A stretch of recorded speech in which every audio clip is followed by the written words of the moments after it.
बिस्मिल्लाहिर्रहमानिर्रहीम। अस्सलाम वालेकुम। मैं हूं आपका health care professional doctor Saddam Sain और आप देख रहे हैं हमारा यूट्यूब चैनल मेडिसिन पॉइंट। आज की वीडियो में हमारे पास जो प्रोडक्ट है उसका नाम है राइजिक। राइजिक 20 मिलीग्राम में एक कैप्सूल की शक्ल में अवेलेबल है और 40 मिलीग्राम में भी मौजूद है। इसके अलावा पाउडर फार्म में राइजिक के साशे भी होते हैं जो कि 20 मिलीग्राम और 40 मिलीग्राम में अवेलेबल होते हैं। राइजिक के इंजेक्शंस भी मार्केट में अवेलेबल हैं जो कि 40 मिलीग्राम में मौजूद है। राइजिक को बनाने वाली कंपनी पाकिस्तान की एक फार्मास्यूटिकल कंपनी है जिसका नाम है गेट्स। गेट्स राइजिक की ये जो डोजेज फॉर्म डिफरेंट किस्म की हैं इनको मैन्युफैक्चर कर रही है।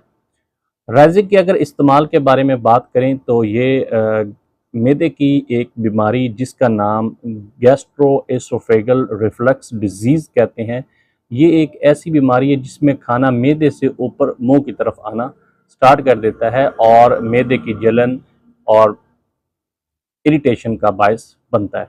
तो इसके इलाज के लिए 20 मिलीग्राम वाला जो कैप्सूल है वो सुबह एक डेली बेस पे लिया जाता है और ये तकरीबन 4 से 8 हफ्ते तक खाना चाहिए और उससे इंशाल्लाह ये जो बीमारी है वो ख़त्म हो जाएगी।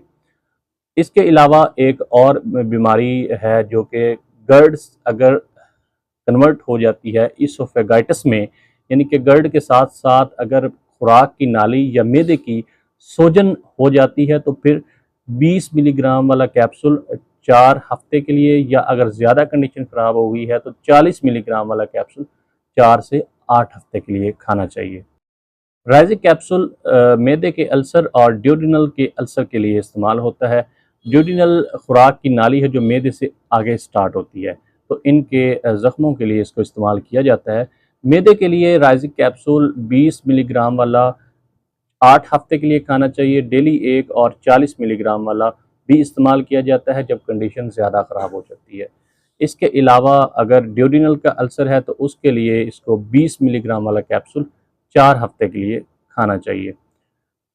इसके अलावा एसिड एसोसिएटेड अल्सर यानी कि मेडिसिन खाने की वजह से मैदे के जो ज़ख्म हो जाते हैं, मिसाल के तौर पे पैनाडोल और ब्रूफन और पोनेस्टान वगैरह खाने से जो मैदे के अल्सर हो जाते हैं उसके इलाज के लिए भी इसको इस्तेमाल किया जाता है। तो उसके लिए 20 मिलीग्राम वाला कैप्सूल 4 हफ्ते के लिए खाना चाहिए, डेली एक कैप्सूल। ज़ोलिंगर एलिसन सिंड्रोम ये एक ऐसी कंडीशन है जिसमें खुराक की नाली के अंदर ट्यूमर्स बन जाते हैं। ट्यूमर्स 2 तरह के होते हैं, एक कैंसरस होता है और एक नॉन कैंसरस होता है। तो इसके इलाज के लिए राइजिक कैप्सूल को इस्तेमाल किया जाता है जो कि 60 मिलीग्राम से स्टार्ट होता है। स्टार्टिंग में पेशेंट 60 मिलीग्राम डेली बेस पे लेते हैं और उसके बाद इसकी मेंटेनेंस डोज 20 से 120 मिलीग्राम तक डेली बेस पे डिवाइडेड डोज में इस्तेमाल किया। डिस्पेप्सिया मैदे की एक कंडीशन है जिसमें खाना खाने के बाद मैदे में भारीपन महसूस होता है और खाना प्रॉपर तौर पे हज़म नहीं होता, तो उसके लिए मैदे में इस प्रॉब्लम को ख़त्म करने के लिए 20 मिलीग्राम राइजिक डेली एक खाना चाहिए। एक और मैदे की कंडीशन है जिसका नाम है प्रोफाइलैक्सिस ऑफ एसिड एस्पायरेशन। कुछ सर्जरी प्रोसीजर करने के लिए पेशेंट्स को एनेस्थीसिया दिया जाता है, लेकिन उससे पहले शाम को 40 मिलीग्राम ओमेप्राजोल दिया जाता है और फिर प्रोसीजर से 2 या 4 घंटे पहले भी ओमेप्राजोल दिया जाता है ताकि जो खाना है वो खुराक की नाली में इंटर ना हो सके और प्रोसीजर के दौरान किसी किस्म की कोई कॉम्प्लिकेशन पैदा ना हो। राइजिक के अगर मैकेनिज्म ऑफ एक्शन को देखें कि ये काम किस तरह करता है, तो एक पेशेंट जब एक कैप्सूल राइजिक का खाता है तो वो मैदे में चला जाता है और मैदे में जाने के बाद वो 2 एक्टिव इनैंशियोमर्स में कन्वर्ट हो जाता है। और ये 2 एक्टिव जो इसकी फॉर्म्स हैं वो एक तो मैदे में मौजूद जो तेज़ाब है उसको न्यूट्रलाइज करता है, उसके असर को कम करता है और उसके अलावा जो नया तेज़ाब पैदा हो रहा होता है उसकी प्रोडक्शन को ब्लॉकेज करता है। तो इस तरह ये मैदे में तेज़ाबियत को कंट्रोल करता है।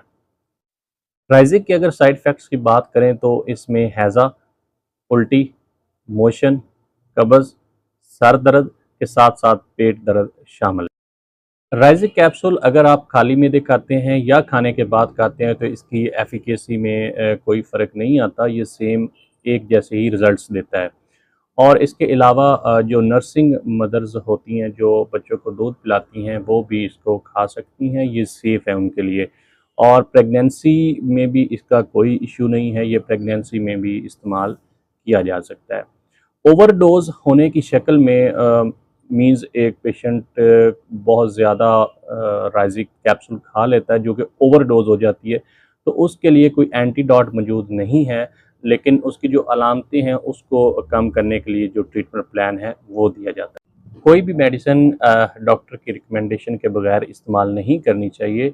मज़ीद ऐसी इन्फॉर्मेटिव वीडियो देखने के लिए हमारे यूट्यूब चैनल को सब्सक्राइब करें और बेल आइकन को प्रेस करें ताकि आपको बर वक्त ऐसी इन्फॉर्मेटिव वीडियो मिल सके।